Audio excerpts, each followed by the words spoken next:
بەڕای چاودێرانی سیاسی ئەو ڕووداوەی کە بۆ هێرشکردن سەر فڕۆکەخانەی کشت و کاڵی عارەبەت بوو هەروە باسانی تێناپەڕێت بەڵکو ئەمە هەڵوێستێکی جدی پێویستە لەسەر بکرێت دەبەرەوە ئەو ڕووداوانی لە ماوەی ڕابردوودا ڕوویداوە بۆ هۆکاریەوەی کە هەڕەشەکان بۆ سەر هەرێمی کوردستان لە ئەنجامی چالاکیەکانی پارتی کرێکارانی کوردستان ئەمجارە هەڕەشەی جدیتر بن ڕاستەوخۆ پارێزگایەکی هەرێمی کوردستان دەکرێت ئامانج و هەڕەشەی لێ دەکرێت هاوکات بوونی چەکدارانی پەکەکە لە ماوەی ساڵانی ڕابردوودا هەم ئاسایش هەرێمی کوردستانی خسۆتە مەترسیەوە هەم مەترسێکی گەورە بۆ سەرگیانی خەڵکی سیڤیل لە ناوچە سنووریەکان و ئێستاش بە دیاریکراوی لە ناو شارەکانی هەرێمی کوردستانە بۆچی بەم شێوازە مامەڵە لەگەڵ ئاسایش و سەروەری خاکی هەرێمی کوردستان دەکرێت و ئەنجامەکانی چی دەبن میوانێکی بەڕێز من لەگەڵە لە سلێمانیەوە بەڕێز ئاری هەرسین کادری پێشکەوتوی پارتی دموکراتی کوردستان بەڕێز ئاری بەخێر بێ ئەگەر پێشووتر هەڕەشەکانی تورکیا و ئەو پێکدادانانی کە ڕووی دەدا ڕاستەوخۆ لە نێوان دوو هێز بوو پارتی کرێکارانی کوردستان و حکوومەتی تورکیا ئێستا ڕاستەوخۆ تورکیا هەڕەشە لە کەسی یەکەمی پارتێکی سیاسی لە هەرێمی کوردستان دەکات پافڵ تاالبانی لە سلێمانی ئەمە بۆچی دەگەڕێنەوە پێتان وایە ئامانج نەمە چییە مەترسیەکانی چی دەبن؟ بەڵێ خۆی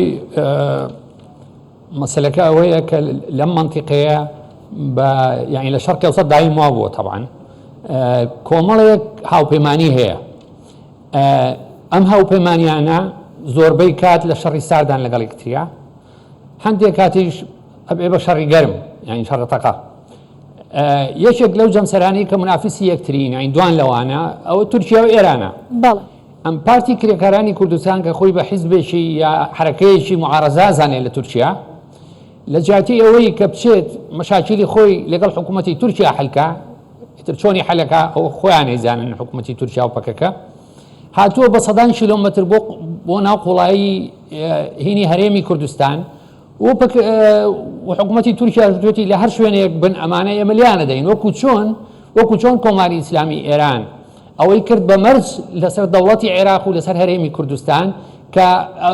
ناتوانێت قبوڵی بکات هێزی چەکداری لە هەرێمی کوردستانە و هێرش بەرنە سەر کۆماری ئیسلامی ئێران بەڵام شێوە تووشە عینیشتەڵێ یعنی زۆر جیاواز نین لە یەکتری ئەمە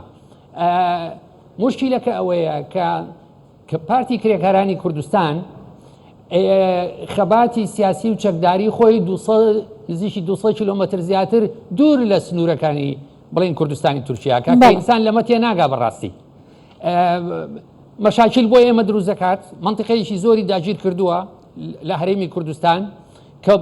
بە مڵکی خۆی زانێت و جگەلەوە ئەو تەسریحە تومانەی کە لەلایەن هەندێک لە سەرکردەکانی پەکەکەوە ئەیرێن بەرامبەر بە هەرێمی کوردستان وەکو نەفیکردنی هەرێمی کوردستان وایە جا ئەوەیە پەکەکە بەشێکە لە هاوپەیمانیەشی گەورەتر هەشتی شعبیە گرێتەوە ئینسان هەندێک جاروا هەستەکە کە بەداخەوە یەکێتی نیشتیمانی کوردستانیش لەم سێ کوچکەیە بێ یعنی پەکەکە بڵێن هەشتی شعبی یەکێتی نیشتیمانی کوردستان بە سەرکردایەتی بڵین کۆماری ئیسلامی ئێران ئەوەیە مۆزوعەکە باشە بەرەزاری ئاماژەت بە ڕێککەوتنی ئەمنی نێوان عێراق و ئێران کردە و ڕێککەوتنە لە نێوان حکوومەتی عێراق و ئێران واژۆ کراوە و ڕێککەوتنی لەسەر کراوە هەرێمی کوردستانیش لەم بارەوە ئاگادار کراوەتەوە بەڵام ئێستا تورکیا ڕاستەوخۆ وەکو پارێزگایەکی جیا لەگەڵ سلێمانی مامەڵە دەکات ڕاستەوخۆ هەڕەشە دەکات ئەمە مەترسیەکانی زیاترن لەوەی کە تۆ بێ لەگەڵ حکوومەتێکا ڕێککەوتن بکەی بۆچی بەم شێوازە هەرێمی کوردستان دەکەوێتە بەرمەترسی هەڕەشی وڵاتانی دراوسێ پارێزگایەکی بەجیا ئاخر ئەوە بەشێکی لەگەڵ ڕێزم بەشێکی خەتای سیاسەتی یەکێتی نیشتیمانی کوردستانە بەڵام باوە لەلاوە بوەستێت ئەوەی کە وت بۆچی یعنی بە تایبەتی سلێمانی و ئەمانە کە وەکو پارێزگایکی جیا معامەلی لەگەڵاکرێت دووسێ ڕۆژ لەو پێش جەمیل بایک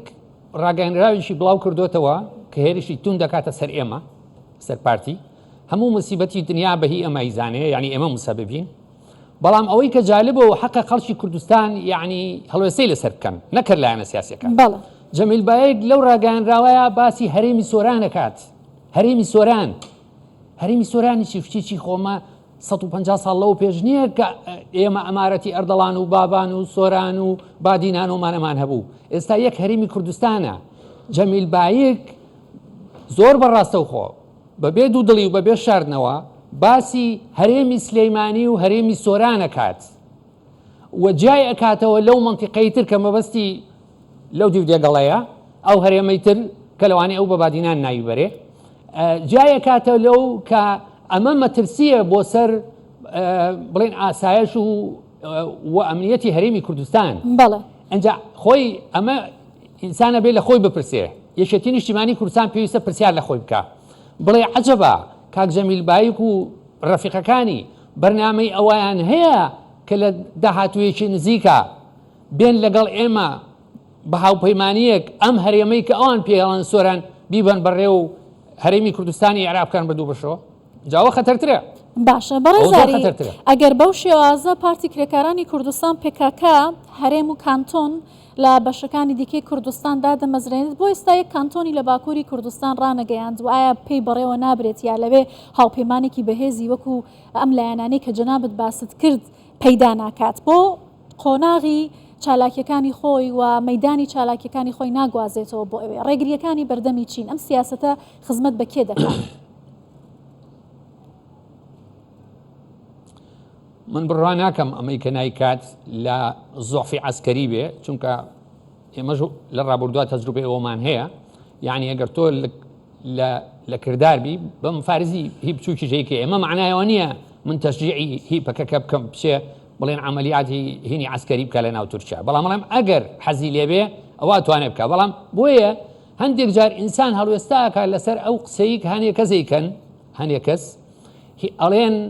ئەوەی پەکەکە خزمەتی بە لایەنی ڕەگەزپەرستی تورک کردووە هیچ کەس نەی کردووە ئەو خزمەتی کە پەکەکەی کا بەو لایەنانەی کە نایانەوێ لەگەڵ کووردا بڵێن ئاشتی بکرێ لە کوردستانی تورکیا هیچ کەس نەی کردو بۆی ئینسان هەندێک جارەکەوێت و گومانەوەی تۆ بڵێ ئەمە ژێر بەژێر یەکێک دوان یا بەشێک لە پەکەکە پەیوەندیشان هەبێ بە لایەنێکەوە لە تورکیا کە لە مەسلحەتی هەردوو لابێت ئەو هێرشانە لە زیاتیەوەی لێوە بێ خۆچون کە با یەکشت پێ بڵێم کورد ئەڵێ بە بابێ و بە باران بێ هەر لە عەمری بەفرکەمە بێتەوە ئەگەر لە بادینان ئەگەر لە هەولێر ئەگەر لە سلێمانی و هەڵەبجە لە چەمچەماڵ خەڵکی سیڤیل بکرێنە ئامانج هەر کوردە نامێنێ و ئەکوژرێ خۆ تورکی لێ نییە خۆ عەرەبێکی لێ نییە جا ئەوەیە باشە بەڕێزاری هەر کاتی هێرش بکرێتە سەرخاکی هەرێمی کوردستان حکوومەتی عێراق بەرپرسیارەتی خۆی جێبەجێ ناکات لە بەرامبەرم هێرشانە بەرپرسیارەتەکەی کە بێتە ئەستۆی حکوومەتی هەرێمی کوردستان کەواتە ئەبێ لەم قۆناغەدا هەرێمی کوردستان چی بکات کە ڕاستەخۆ هەڕەشە لە پارێزگایەکی دەکرێت کە ڕاستەخۆ سنوورەکانی دەکرێتە ئامانج لە لایەکی دیکەوە گوشار هەیە بۆ جێبەجێکردنی ڕێککەوتنی ئەمنی هاوشێوەی ئێران لەگەڵ عێراق لەلایەن تورکیاوە ئەوە لەم ڕۆژانەیە وڵات دوێنێ بوو من چاو پێکەوتنی برای زۆر خۆشەویستم کاک مستەفا چاوڕێشم بینی فەرماندەیەکانی هەفتە کە لەم نوع پرسیاری لێکردن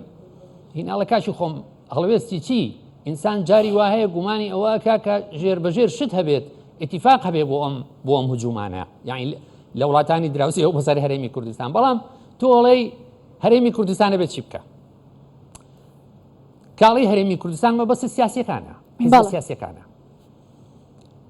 هەرێمی کوردستان ئەبێ ئەو شتە بکا کە زۆر لەو پێشەوایبی کردایە پاراستنی یەکریزی ناو خۆمان هەبوونی یەک ئەجندای هاوبەشی نیشتیمانی لە هەرێمی کوردستان بە تایبەتی لە نێوان ئێمەوەی شێتی نیشتیمانی کوردستانە چونکە ئێمە ناتوانین هەتا ئەزانی باش تێ بڵێم هەندێک لەو بەڕێزانی کە سیاسەتمەدارن لە کوردستان ئێستاش خەو ئەبینن بە دەستوورەکەی عێراقەوە کە هەرگیز جێبەجێ ناکرێت و هەندێک جاریش خەو ئەبینن بەو ڕێکەوتنە استراتیجیەی کە لە بینی ئێمەیەکێتیە پێویستە ڕووباو لەوەچێ هەرگیز ڕوونەیە بۆیە ئێمە وەکو پارتی دیموکراتی کوردستان یەکێتی نیشتیمانی کوردستانیش ئەبێ خۆمان ساقینەوە لەگەڵ یەکتر لە پێشە ئەگەر ئێمە نەتوانین بە یەکەوە لەسەر یەک ئەجندای نیشتیمانی هاوبەش ئیش بکەین بە متمانە بە یەکتری یعنی لە چوارچێوی متمانە بە یەکتری باشە ئەوە ئەبێ لەو ڕاستیە تێبگەین کە سبەینێ بۆ لایەنێکی وەکو پارتی کرێکارانی کوردستان زۆر ئاسانە کە فەرزی خۆی بکە وەکو هاوپەیمانیەک لەو دەڤەری کە ئەو پێڵێ دەڤەری سۆران یا هەرێمی سۆران یا سبەینێ لەوانەیە ناوەکەشی بگۆڕێ بۆ کانتۆنی سۆران بۆیە من جوابی پرسیارەکەی بەم نەوعایەمەوە ئەڵێم ئێمە هەموو ڕۆژێ کە ئەم یەکریزی کە پێویستە هەبێ لە ناو هێزە سیاسەکانی کوردستان تاخیری بکەین 100 ساڵ زەرەرەکەین. ئەگەر ئەوەمان پێ ناکرێ بابی لە پلانبیە بکەینەوە هیچ نەبێ زەرەر لە نیوەی بگڕێتەوە باشترە. زۆر باش. ئەم قسەیە من بە پێچەوانەی حەز و ئارزووی خۆم ئەیکەم. ئەگەر وابێت ئێ باشە بابە باپەکەکە هەر بەڕسمی بێ وەلو ئێستا یعنی ئەم منتیقی ئێمە سلێمانی زۆر باڵا دەستە پەکەکەتیە هەر لە پشت دەرو بێتوێنەوە هەتا هەورامان. ئەگەر ئێمە ناتوانین بەیەکە و ئیشکەین با یەکێتی نیشتیمانی کوردستان ئەو هاوپەیمانیە نهێنی کە لەگەڵ پەکە هاتی با عیانی کات من تەجیدم کۆماری ئیسلامی ئێرانی زۆر پشتیان ئەگرن لە دێگەڵەوە بەمدی و بابیکەن بە هەرێمی سۆران و باشە. بابزانین تاریخ چێڵێ. زۆر باشە. بەڕێز ئاری هەرسین کادری پێشکەوتوی پارتی دموکراتی کوردستان لە سلێمانیەوە لەگەڵمان بووی. زۆر سوپاس.